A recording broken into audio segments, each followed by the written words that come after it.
We're in SoCal. Here we go. Welcome to another episode of Mind Power Meets Mystic. I am Michelle Walters. I'm the hypnotherapist and mind power part of our show, joined by my friend and lovely podcast partner, Cinthia Varkevisser, who is our show mystic.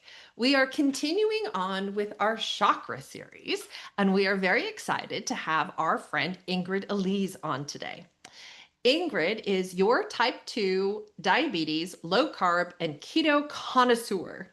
Ingrid Elise, affectionately called the Green Goddess, is nationally board certified health and wellness coach and an Ayurveda wellness counselor, devoted to helping women break free from metabolic and inflammatory conditions like type 2 diabetes and insulin resistance. We know Ingrid because she's a lot of fun. But she also is a very wise woman when it comes to health and diet and cooking and eating and all of these things. Welcome, Ingrid. Thank you. Thank you, Cynthia and Michelle. I'm so happy to be here. Thank you. We're really excited to have you. So tell us about how you came to be the Green Goddess and if you could include your YouTube videos, I'd love to hear about all the things that you're up to. My YouTube videos. So, how I came to be the Green Goddess is about 12 years ago, I was given a terminal diagnosis of a very rare type of inflammatory bowel disease, which is gross. It was gross, which is a type of autoimmune disease, which is why it's like when you told me my chakra that we were talking about today, I'm like, oh, you are mystic. You do have mind power. You know exactly where I'm coming from. So after doing years and years of traditional, Western medicine, all the pharmaceuticals and everything, and after being told I could eat whatever I can tolerate, well, I can tolerate a whole hell of a lot, apparently. I decided that the medications were making me even sicker, and I decided to find another way. And I discovered that food can, in fact, be medicine. Food can poison you, but food can also be medicine. And the wonderful, properties of herbs and supplements and food and spices, which is interesting. I'm sure we'll get into that later. And that's how I did it. People started asking me, Ingrid, um, what are you doing? Are you on some special diet? Can I, even though they didn't have the level of illness that I did, I was able to put my disease into clinical remission, but I was metabolically bankrupt. It was just absolutely horrific. I was living a half life. My nanny raised my children because they were aged 5 and 7 at the time, so they were really, really little. It was horrible. Um, but yeah, that's how I got into it. Is people just simply asked me, "What are you doing?" And they said, can you start a Facebook group? And I'm like, okay, I can start a Facebook group. And it just all kind of snowballed from there. I ended up going to coaching school. And as you mentioned, I went to Ayurveda school, which Ayurveda being the science of life. It's a beautiful, beautiful science. I just absolutely love it. It just really resonated with me, especially when it comes to the correcting the imbalances. And of course, we studied the chakras as well, which I found absolutely fascinating. But it all kind of led to a cooking show that I do every Tuesday, Tasty Tuesdays, and I go live, and then of course I put the recordings on my YouTube channel, and they're a lot of fun. My shtick is 5 ingredients or less because people come to me, I can't cook. Can you drive a car? Yes, then you can get 5 ingredients and put them in a pan or put them in the slow cooker or put them in the air fryer. You can do that. So it's 5 ingredients or less, heart healthy, diabetic friendly, that's also friendly on your wallet. You don't have to spend a lot of money. It's like, oh, but I can't afford to eat healthy. I'm like, yeah, you can. And I will show you how. So that's kind of how that came about. It was actually fairly early into lockdown, and I'd already been like known as a foodie, posting pictures and videos of my food and everything. And I'm like, well, why don't I just turn the camera on and do a live show just for kicks and giggles, right? And it all, again, it snowballed from there. And so now it's like Tasty Tuesdays and watch my recordings. So yeah, that's how that all came about. I love it. Tell us a little bit more about the Ayurveda system. Uh-huh. We've talked to all kinds of people about all kinds of energetic systems, but I don't think we've spoken to anybody about Ayurveda. And Yeah. I know the teeniest, tiniest bit about it. But like there are certain body types and there are certain like why don't Exactly. you give us the 3 to 5 minute version of Pretty what it's much all the about? Yeah. 411, the Cliff Notes. So Yeah. Ayurveda is the ancient science from India, and the ancient Sanskrit texts, which is the literature, were written 5,000 years ago, and it's a sister science to traditional Chinese medicine. There's a lot of similarities and crossovers, particularly when it comes to the elements. And so you've got the major elements, you've got your air or ether, you've got your fire, and you've got your earth. And those are the main ones, the main elements. And we all have aspects of it, but for most of us, we have one that is really that really comes out, that really showcases in your body type, also any diseases that manifest, but also your personalities, things that you do well, things that you excel at. I am air and ether, which is just so typical because I'm not just in the ether, I'm like orbiting around the earth. I've just sometimes, and that's a little bit too high. Sometimes I really need that earth to balance things out. And so when things are out of whack, when you have too much of one and not enough of another, for example, when you have type 2 diabetes, that is an overabundance of the earth because it's kind of pulling you down. And so in Ayurveda, what we do is to counteract that, we do the opposite and we try to lighten things up. We try to eat foods and do lifestyle changes that will lighten that up. So eating lighter foods, like lighter, easy to digest vegetables, that kind of thing, really lighten it up, cut back on the fats, perhaps a little bit, lighter, use some of the lighter fats, and do things like walking and meditation. Well, meditation and walking is good for all of us. So basically what the concept is to counteract with the opposite element to balance everything again. So, and there are certain conditions that, for example, like diabetes, okay, it's too much ground. Certain bleeding disorders, like really, uterine bleeding, menstrual bleeding, heavy like that, that's a lot of fire. So there's all, different, it's just really obvious. And we could go a lot into the manifestation of disease, which I find absolutely fascinating, which is kind of where the chakras come in. So because there's that correlation, of course, but it really is a beautiful and simple way to practice medicine. It just makes, it's a lot of common sense. And particularly right now, with all this new research and studies coming out about the gut microbiome and the connection between the gut and the brain. Well, guess what? You read the ancient Sanskrit text from 5,000 years ago, it's all written down there. So it's not really new science, it's old science. But the good news is we have the technology to be able to really study it in depth.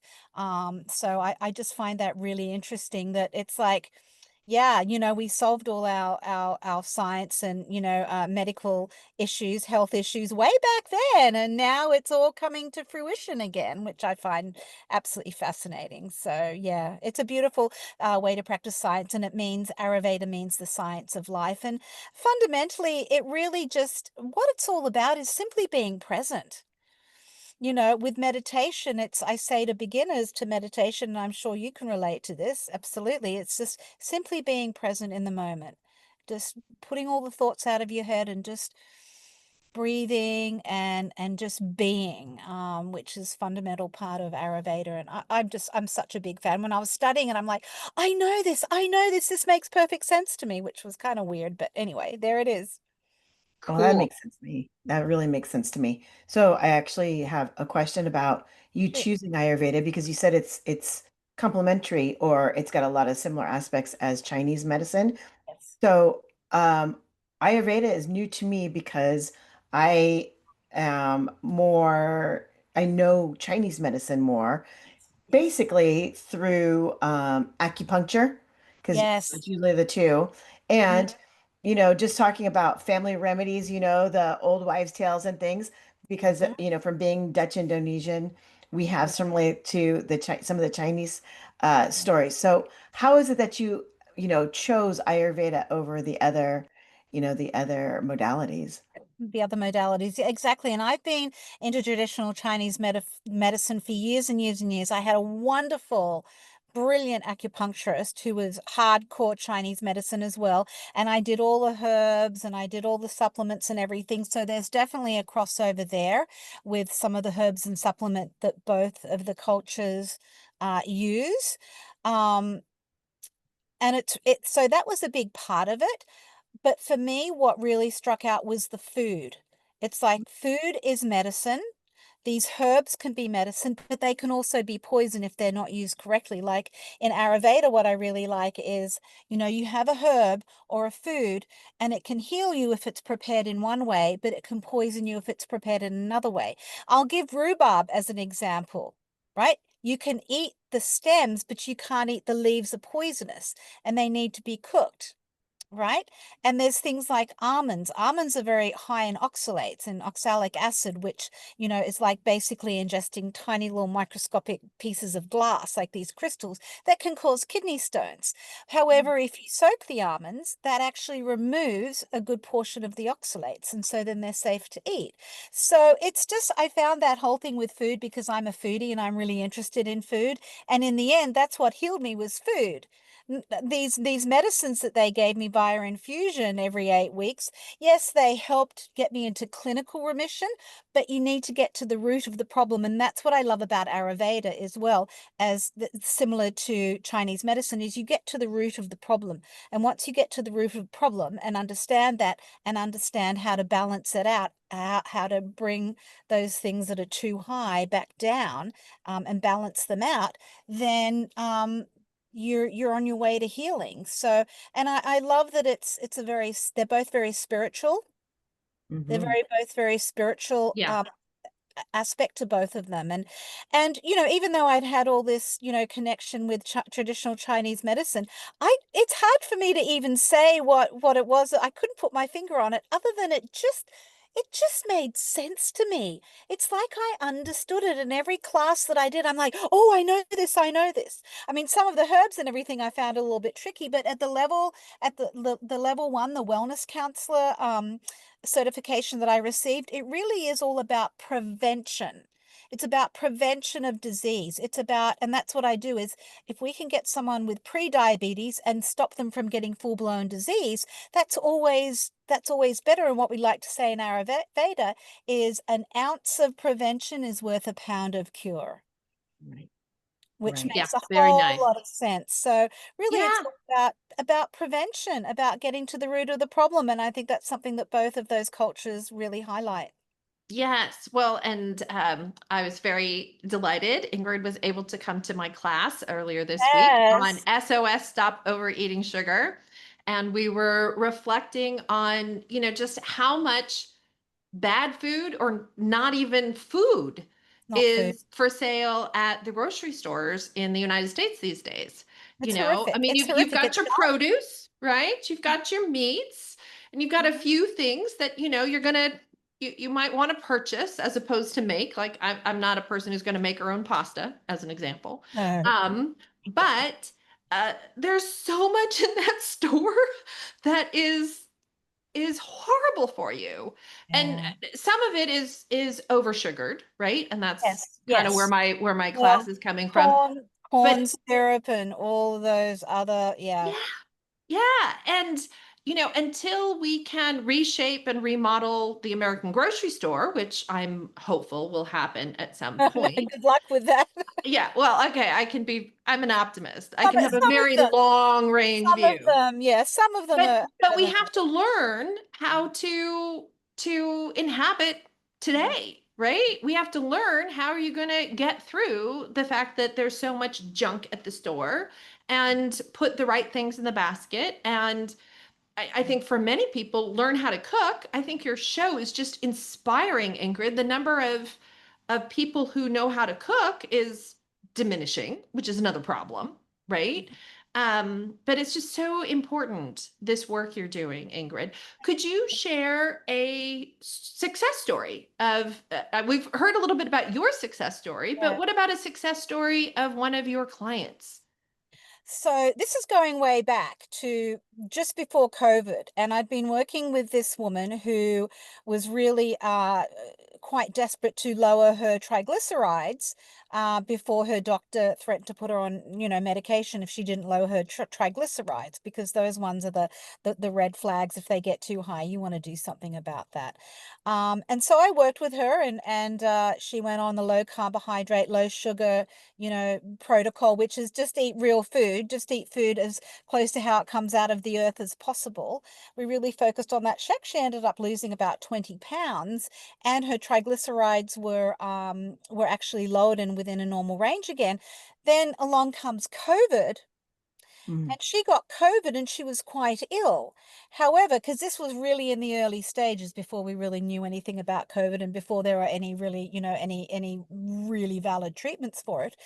And she contacted me afterwards and she said, yeah, I got COVID and I was really sick. However, her doctor said, had she not lost the weight, had she not fixed herself metabolically, she would have ended up in dire straits. And that made me feel good, because we know now that there's a huge metabolic, aspect to COVID, and that those people who were critically ill and who passed away all had massive metabolic, abnormalities, between the diabetes, between the coronary artery disease, obesity. You see these hugely obese people, and they're having to be put prone to try and take the pressure off their heart and lungs. And then you see them afterwards being interviewed in the hospital. I remember the early days, and there was this very obese woman, and she was drinking a can of Coke after almost dying from COVID. And my heart went out for her. So I have a lot of stories like that. I have another young lady I was working with, and she ended up losing a lot of weight. I think she ended up losing about 30 pounds.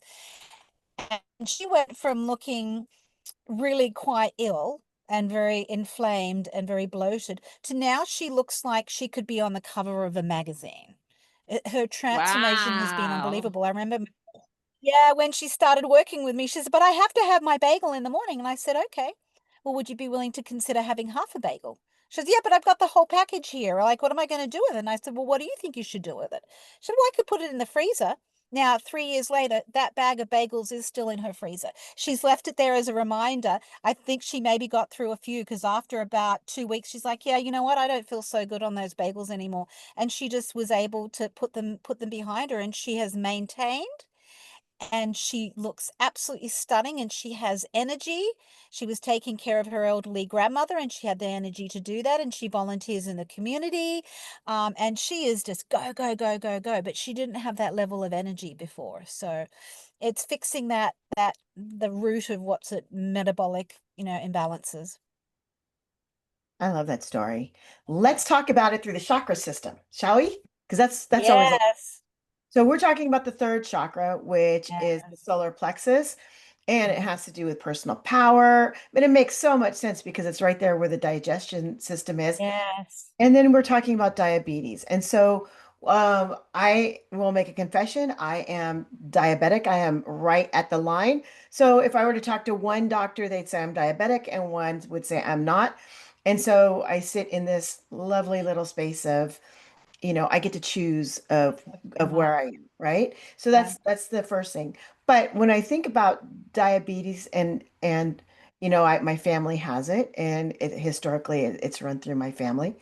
And what I remember is that as my family members are diagnosed with diabetes, their joy level goes down.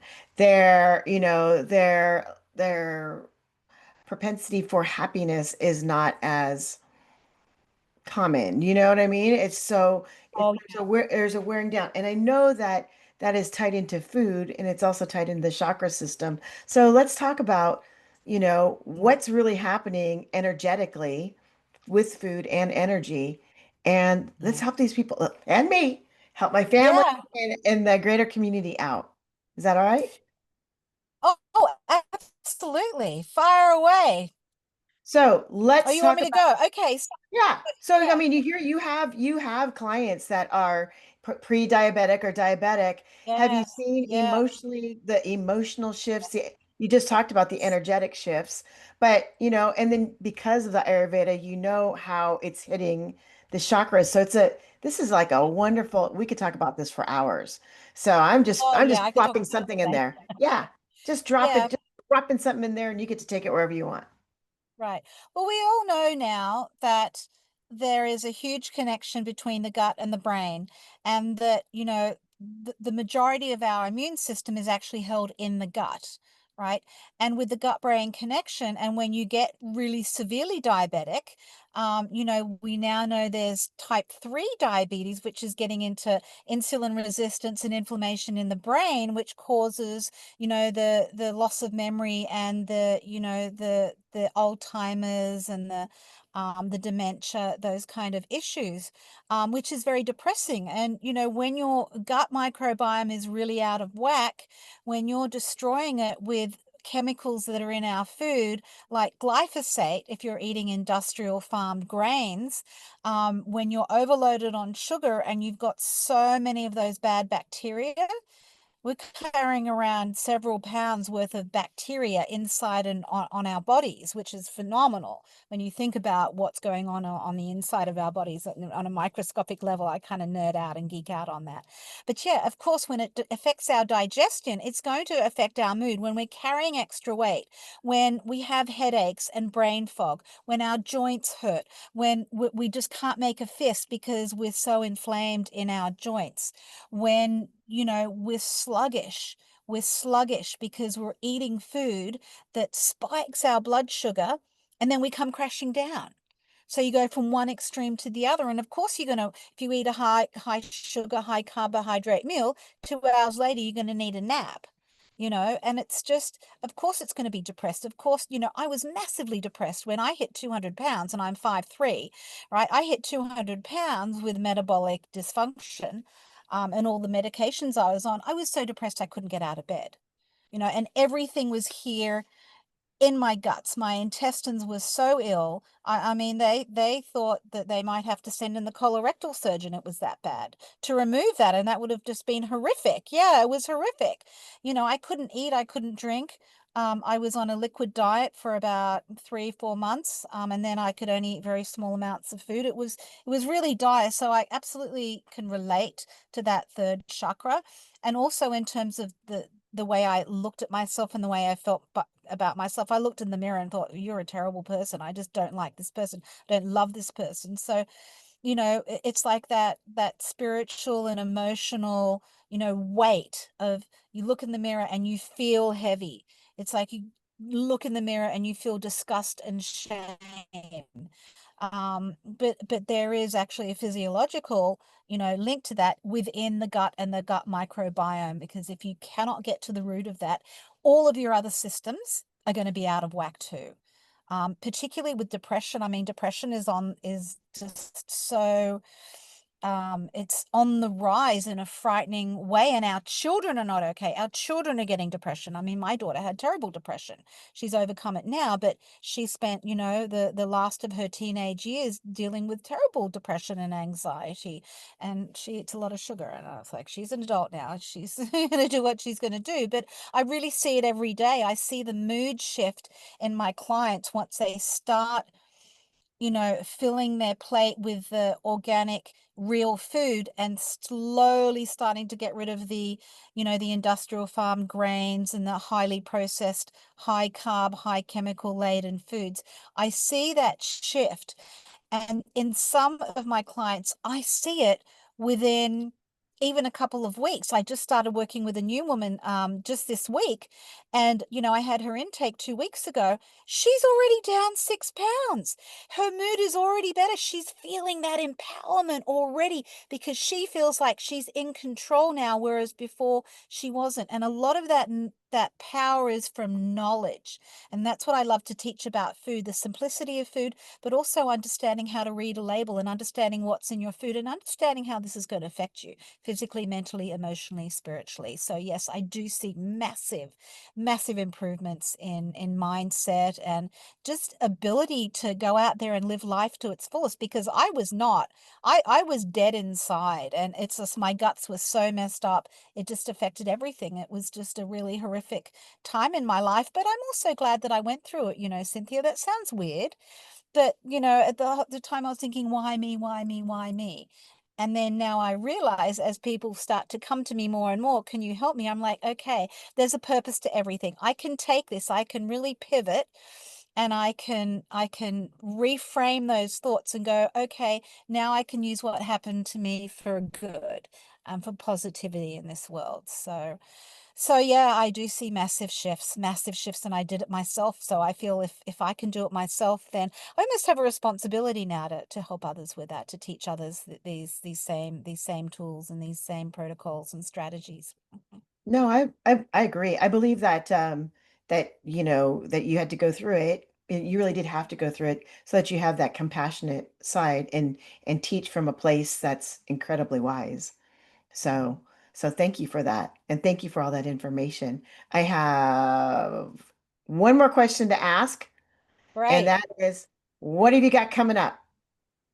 What's Well, I'm going on? so glad you asked. Yes, I offer a free training once a month, and that is on Coach Ingrid's top 6 health hacks.